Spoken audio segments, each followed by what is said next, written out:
The SCP Foundation has returned. Oh boy, well, as you may have noticed guys, it's been quite a while since we've peered our heads through the dusty filing cabinet of the SCP Foundation, filled to the brim with some of the most terrifying anomalous entities and mind-boggling nasties ever written by a human hand. Really, the SCP Foundation is an awesome demonstration of what can be achieved when you essentially crowdsource horror, harnessing the hive mind of some wild and vivid imaginations and giving life to some of the craziest creatures ever created. And in that case, there are some SCP entries that we really need to talk about, so let's take a look. Hello horror fans, what's going on, and once again welcome back to the Scary channel on YouTube, Top 5 Scary Videos. As per usual, I'll be your horror host Jack Finches, as today we're curious to take a look at the top 5 SCP monsters you really need to read about. Roll the clip.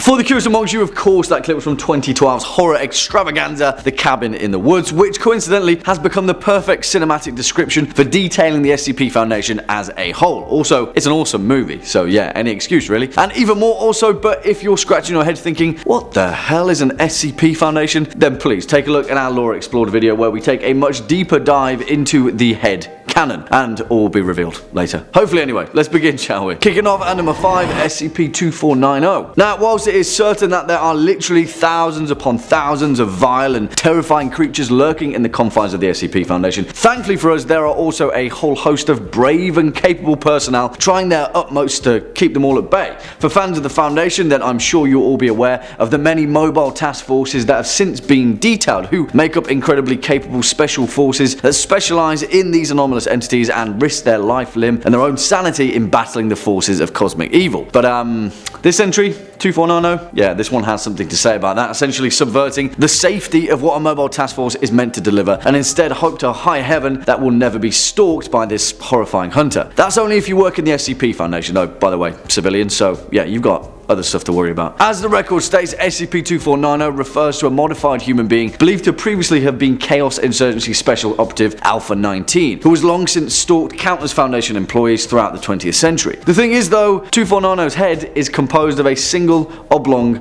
beige capsule, of which 2 eyes have been painted with no other facial features being present. As it approaches its victims, 2490 is reported to scuttle toward them like a crab, reportedly without moving its legs. And once it locks onto its victims, there is no turning back, as once it's locked in, it drills into the target's skull, leaving behind small puncture marks as it drains fragments of their brain tissue and cerebral cortex, replacing them with the same strange liquid that it secretes. Following an attack, SCP-2490 will also disappear into thin air, taking with it a random SCP that it previously worked with, where the both of them seemingly just vanish from existence, before it appears again to hunt its next target later. Why? No one has any idea, but once it locks on, and a horrifying pill-headed shaped humanoid drains your brain matter. No thank you. It's a good job that I don't work for the Foundation anymore.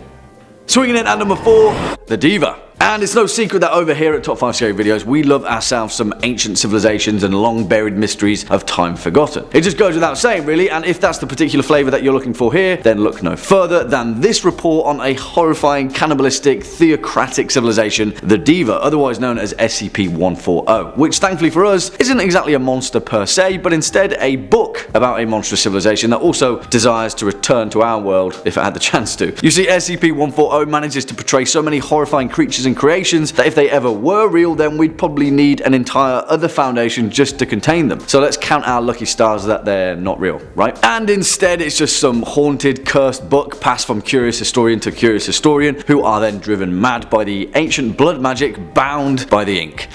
Oh yeah, forgot to mention that point. As the record states, SCP-140 is a hard copy book with an unremarkable black binding and an unknown number of white pages. It is titled A Chronicle of the Divas, and readers admit to feelings of paranoia, unease and nausea whilst they're reading it, but are also compelled to keep reading by some anomalous curiosity. The book itself details an ancient civilization referred to as the Divas, who originated in what is now South Central Siberia, a civilization that demonstrated fierce militarism, conquest, ancestor worship, and most importantly, gruesome human sacrifice. Throughout their reign, through efficacious thaumaturgic rituals, the Divites produced a wide variety of horrifying relics and creatures, many of which bear a startling resemblance to several other SCP entries. Essentially, although it's purposely left ambiguous, 140 are potentially the anomalous creators of many SCP entities, some cannibalistic civilization of monstrosities that ushered in an age of pure and terrifying evil. Thankfully for us, it's just a book.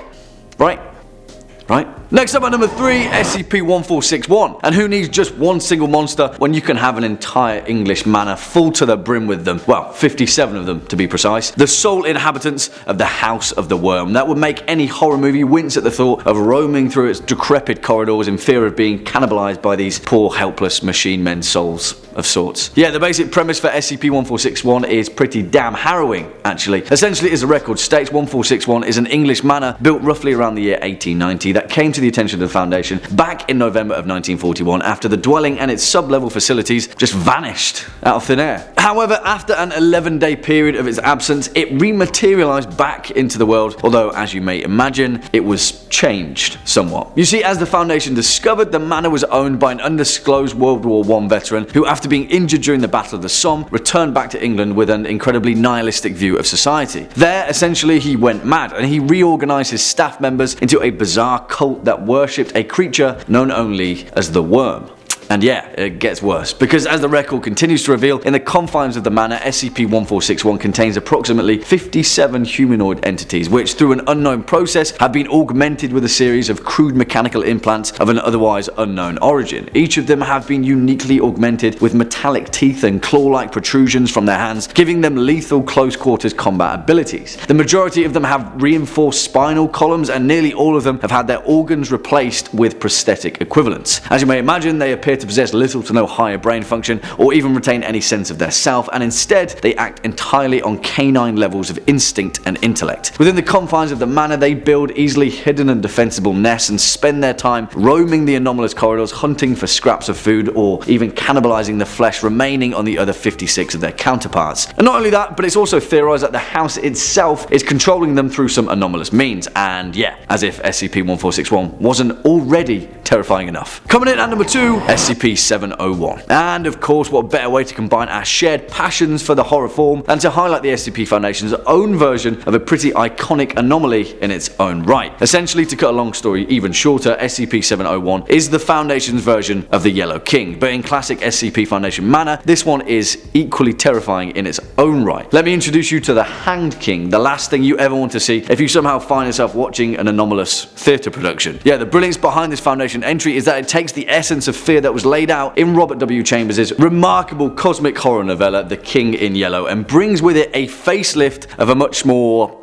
physical kind. Also, the Foundation's version, the Hanged King, is just freaking creepy. So yeah, there's that too. As the record states, SCP-701, aka the Hanged King's Tragedy, is a Caroline-era revenge tragedy performed in 5 acts. However, as is the case with many things SCP Foundation, all is not as it may seem, and performances of the play are associated with a sudden psychotic and suicidal behaviour amongst both observers and participants of the play, resulting in the manifestation of a mysterious figure classified as SCP-701-1, aka the Hanged King. And since the play's creation over 300 years ago, 701 has claimed the lives of thousands of individuals. However, not all performances of the play end with an outbreak, and only around 36% of performances have actually ended with SCP-701 events. You see, as it appears most commonly, the Hanged King will emerge during the banquet scene of Act 5, where the cast then will either murder each other or commit suicide, where afterward rioting will break out in the audience, tearing each other to shreds, and any survivors of this event will then be permanently comatose or psychotic. As you may imagine, the Foundation has gone to great lengths in destroying all known copies of the Hanged King's Tragedy, and yet still curious playwrights across the ages seem anomalously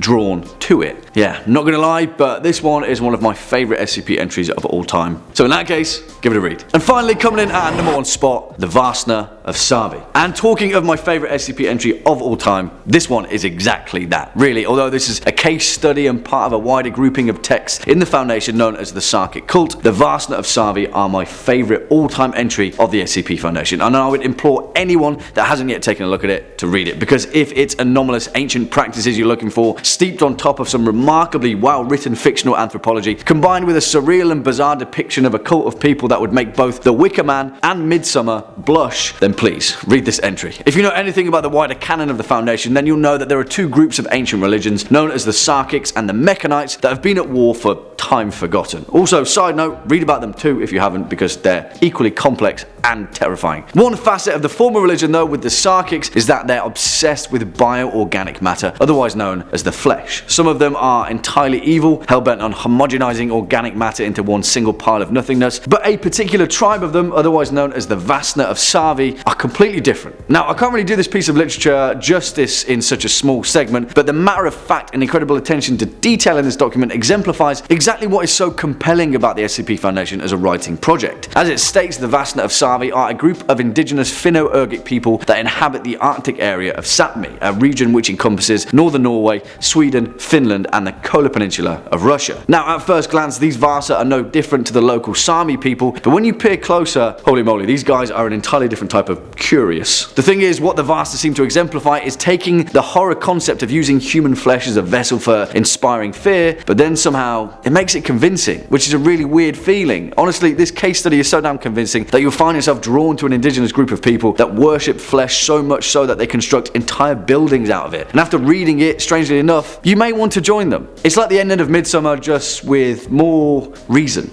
I don't know. It's weird, but it's brilliant. Read it. Well, there you have it, guys, my recommended list for some of the most terrifying SCP monsters that you need to read about. What do you guys think? Do you agree, disagree? Have any more to add to this list? And let us know your thoughts down in the comment section below, as well as any choice picks of your own. Before we depart from today's video though, let's first take a quick look at some of your more creative comments from over the past few days. First up, Richard Clark says, Cabin in the Woods, aka SCP Foundation, the movie.